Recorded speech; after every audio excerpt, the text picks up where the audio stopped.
একটা গ্রামে মায়া, মণি আর কমলা নামের 3 বোন ছিল। মায়া ছিল ছোট, মণি মেঝো আর কমলা ছিল তাদের বড় বোন। তাদের মা অনেক আগে মারা যায়। তাদের 3 জনের মধ্যে বিশেষ 3টা গুণ ছিল।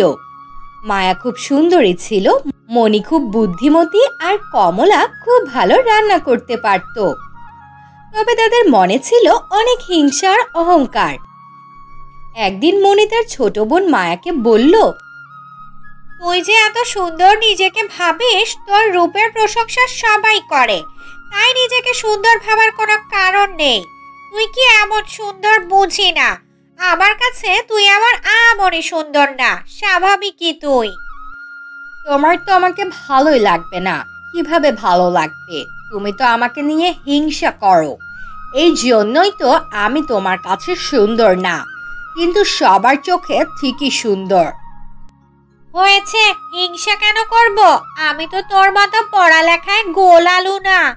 এইবারও আমি প্রথম হব আর সবার চাইতে ভালো নাম্বার পাবো।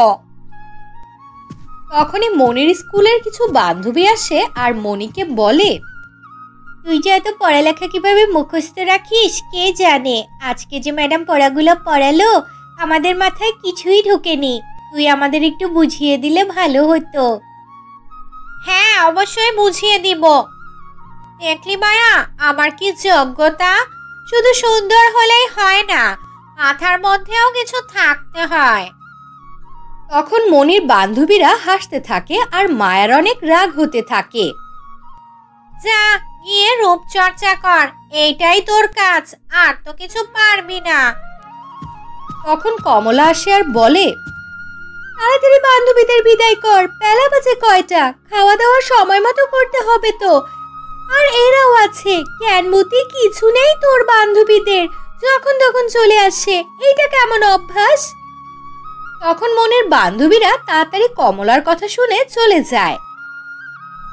ওদের সাথে এই ব্যবহারটা না করলেও পারতে আপু, কি ভাববে ওরা? তো কি করব, ছোট থেকে মা নেই আমাদের। তোরা 2 জন একটু ঘরের কাজ করে দেখেছিস? সব কাজ আমার করতে হয়। আমার পড়ালেখা বন্ধ করে দিয়েছি আমি তোদের মানুষ করার জন্য, কিন্তু তোরা আমার কষ্ট বুঝলি না।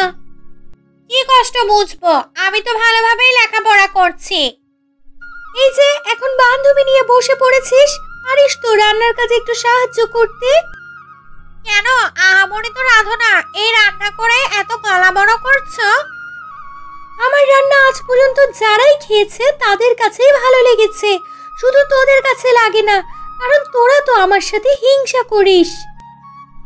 তখন তাদের বাবা আসে আর 3 মেয়েকে বলে, তোরা 3 জন কেন এত ঝগড়া করছিস? আমি তো কিছুই বুঝি না।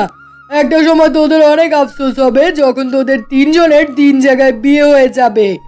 তখন তোরা কেউ কাউকে দেখতে পারবি না, তখন কষ্ট লাগবে। তখন কার সাথে ঝগড়া করবি বলতো? এমনটা করা যায় না বাবা, আমাদের 3 বোনকে একই ঘরে দিয়ে দিবে।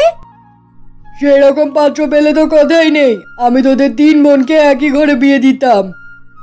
এটা তো আমার মনের কথা না বাবা, আমি চাই না একই ঘরে হোক। আমিও চাই না। আচ্ছা, চাওয়া না চাওয়া পরে দেখা যাবে। এখন বল, কি রান্না করেছিস? চিংড়ির মালাইকারি করেছি বাবা, তোমার তো অনেক প্রিয়। হ্যাঁ, আজ পেট ভরেই ভাত খেতে পারবো। আয় সবাই খেয়ে নে। তারপর সবাই খেতে বসে। তখন মায়া বলে, ওহ, এত ঝাল হয়েছে, আমি তো খেতেই পারছি না। এইটাই খেয়ে নে, আমাদের জন্য তো আর কম ঝাল দিবে না। তোদের জন্য কমলা কষ্ট করে রান্না করে, এইটাই তো বেশি। যদি রান্না পছন্দ না হয়, তোদেরটা তোরা রেঁধে খা। তাদের বাবার কথা শুনে মায়ার মনের ভালো লাগে না। এভাবেই তাদের দিন কাটছিল। হঠাৎ একদিন তাদের বাসায় ঘটক আসে আর বলে, তোমাদের বাবা কোথায়? বাবা তো কাজে গেছে আঙ্কেল, আপনি বসেন, বাবা এখনই কাজ থেকে চলে আসবে। তখনই তাদের বাবা আসে। ওই তো বাবা চলে এসেছে। আরে ঘটক মশাই, কি মনে করে? তোমার 3 মেয়ের জন্য ভালো পাত্র পেয়েছি। 3 ভাই বড় ব্যবসা করে, 3 ভাইয়ের অনেক টাকা। তাদের মা বাবা 3 বোন খুঁজছে, যাতে 3 ভাই একটা শ্বশুর বাড়িতেই আত্মীয় করতে পারে, যাতে কারোর সাথে কেউ হিংসা করতে না পারে। অনেক ভালো পরিবার, তুমি কি বলো? তাহলে তো খুব ভালোই হলো। আমি কি তাদের আসতে বলবো নাকি? হ্যাঁ, কালকেই আসতে বলো তাহলে। মেয়েরা বড় হয়েছে, আগে বিয়ে দিয়ে দেওয়াই ভালো, নয়তো পরে আর ভালো ছেলে পাবো না। আর যত তাড়াতাড়ি পারি আমার দায়িত্ব আমি শেষ করি। তারপরের দিন 3 ভাই তাদের মাকে নিয়ে আসলো 3 বোনকে দেখতে। আমার তো তোমাদের অনেক পছন্দ হয়েছে, আর তোমরা 3 জন অনেক গুণী মেয়ে। আমি এই বিয়েতে রাজি। তোরা কি বলিস? তোদের কি পছন্দ হয়েছে? তুমি যেইটা বলবে আমরা সেইটাই করবো মা। আপনারা এত বড় লোক, আমার মেয়েদের আপনারা আপনাদের ঘরের বউ করলে আমার চাইতে খুশি কেউ হবে না। ওরা 3 বোন একসাথে থাকতে পারবে, মা ছাড়া 3 মেয়ে আমার। আজ থেকে আমি ওদের মা। তাহলে কালকেই আমি বিয়ের লেহেঙ্গা পাঠিয়ে দেব। পরশু বিয়ে সম্পন্ন হবে। আপনারা যেটা বলবেন সেইটাই হবে। তারপরের দিন 3 বোনের 3 লেহেঙ্গা ছেলের বাড়ির পক্ষ থেকে পাঠানো হলো। লেহেঙ্গা পেয়ে তারা 3 বোনই অনেক খুশি হলো। আর তারা 3 জন সেই লেহেঙ্গাগুলো পরলো সব ঠিকঠাক আছে কিনা সেইটা দেখার জন্য। যখনই মায়া সেই লেহেঙ্গা পরলো, সাথে সাথে মায়া কালো হয়ে গেল। আরে, আমার এই কি হলো? আমি এভাবে কালো হয়ে গেলাম কিভাবে? তখন মণি আর কমলা মায়ার এই অবস্থা দেখে হাসতে লাগলো। তখনই একটা পরী আসলো আর তাদের 3 বোনকে বলল, মণি আর কমলা, তোমরা হাসছো কেন? তোমাদের এখন আর কোনো গুণ নেই। মণি পড়ালেখার ভালো ছিল, এখন থেকে আর কিছু মনে রাখতে পারবে না। আর কমলা, তুমিও এখন আর ভালো রান্না করতে পারবে না।